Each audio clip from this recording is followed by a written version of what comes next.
Today we're speaking about order blocks, what they are, how to look for them, how to validate them, and how to trade them.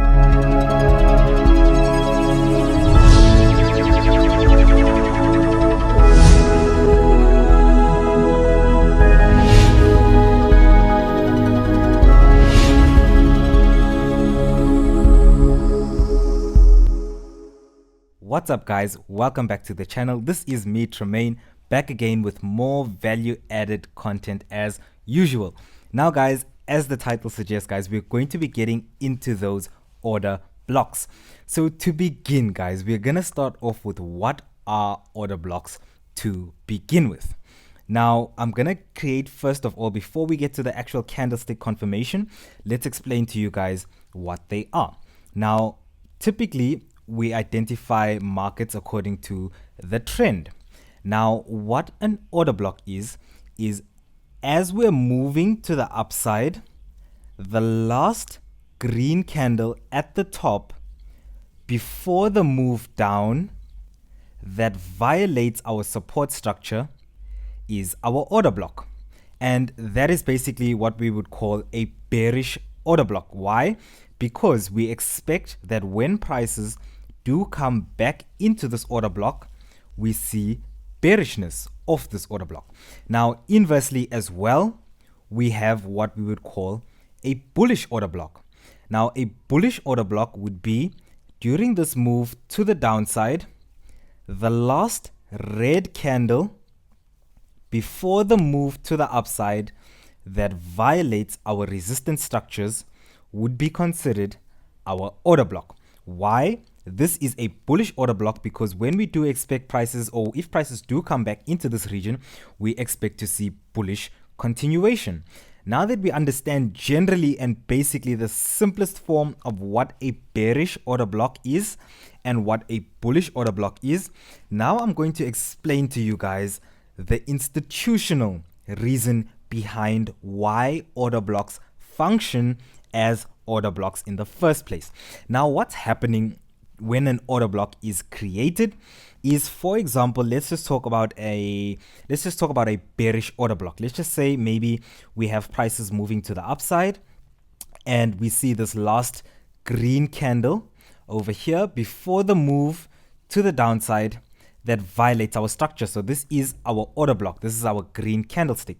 Now, what's going on within this order block is the reason why we look at the last up candle before the move to the downside as our bearish order block is because within this candlestick here, institutions or smart money or the volume, majority of the volume, was actually buying into this trade so that a whole lot of retail can start to buy as well, only with the intention of actually selling the market. So what happens inside of this candlestick is that institutions have a lot of buy positions. Now, all of these buy positions, remember, we stacked on these buy positions with the intention to sell the market off. Now that we've sold the market off, all of these buy positions, guys, are now in a negative. These positions are now running at a loss because institutions have bought within this last candlestick.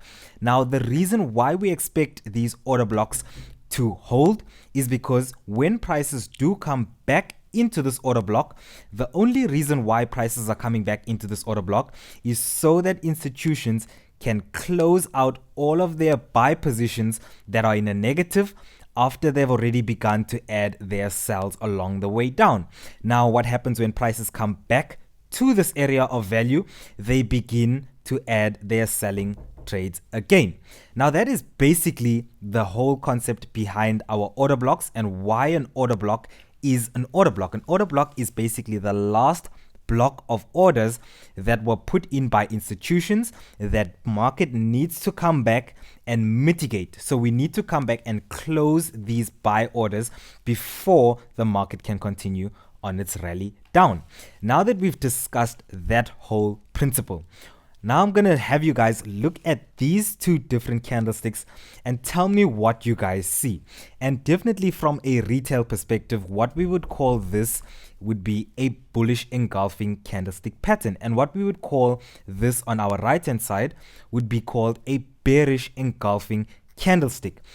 So now that we've gone through basically what these order blocks are, we have to move on to the next step, and that is, where do we find these order blocks? Now, the reason why I asked you guys to imagine what structure this looks like to you, and we concluded that this is a bullish engulfing candlestick structure and this is a bearish engulfing candlestick structure.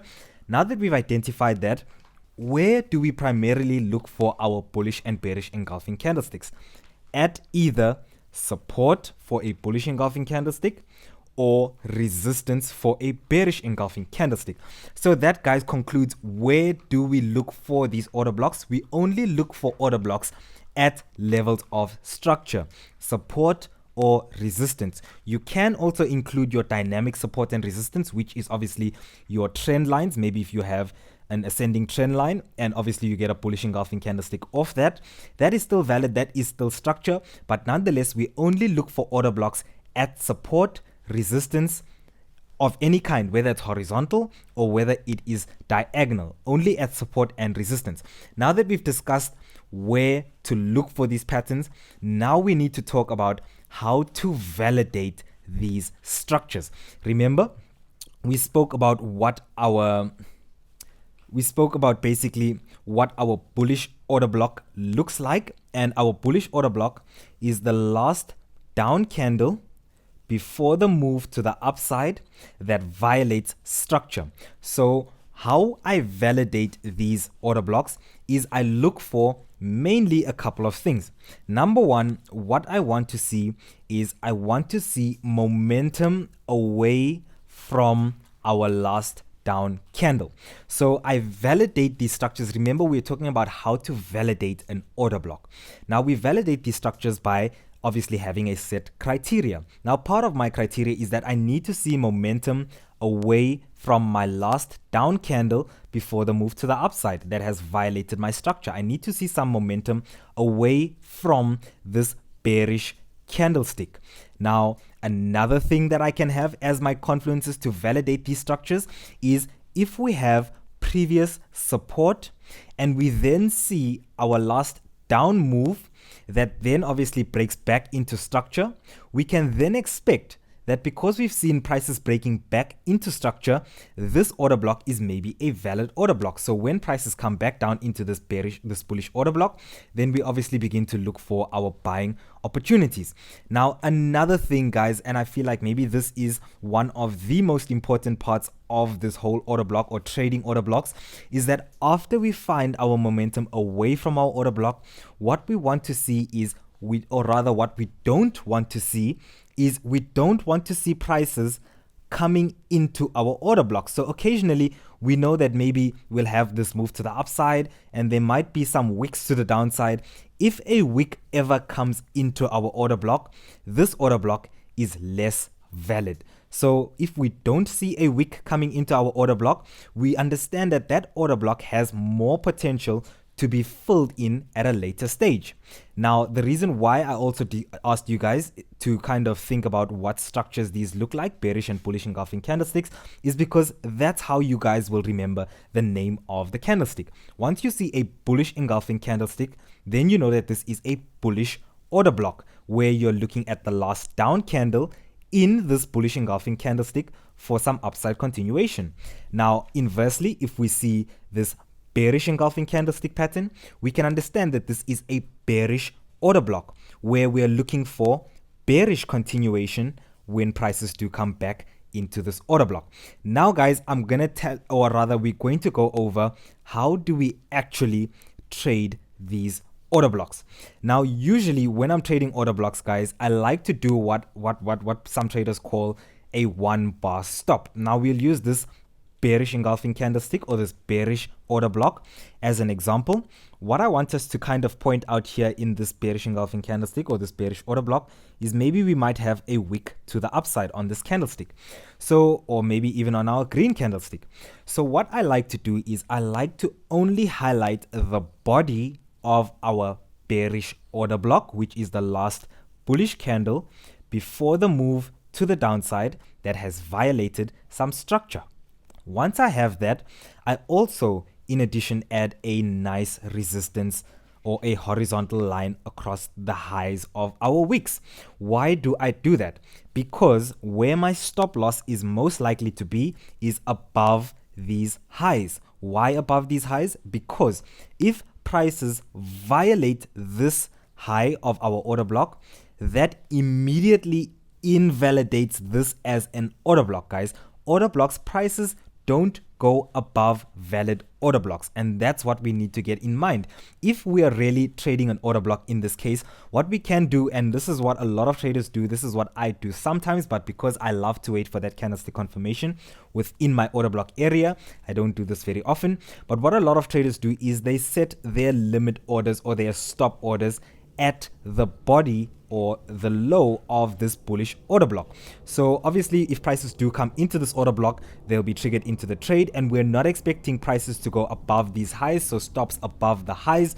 Targets, I guess, according to whatever structure or whatever system you have, whether you target based off structure or you target based off percentages, well and good. It works either way. So these are basically just my objective rules as to how where I look for my order blocks, how I validate my order blocks, and how I trade my order blocks. Now, to just be a little bit more specific and go into the how I actually trade order blocks and not by limit and stop orders, what I usually do, guys, is I wait for price to come into my area of value, because remember, now my order block is now my point of interest. It is now the area where I'm looking for that bearish continuation. So what I do is I wait for prices to get into my point of interest. Once we're in the point of interest, I wait for my candlestick confirmation. A bearish engulfing candlestick out of this zone is an entry for me. Why? Because I'm getting momentum out of our order block in the direction that I'm looking to trade. So guys, hopefully you guys have actually seen how we look for these order blocks, where we find them, and how we trade them. More importantly, guys, I wanted you guys to understand what is happening on the institutional side. Why do order blocks, or why are order blocks actually respected? Why do people actually trade order blocks? Let's even get to that before we actually end the YouTube video.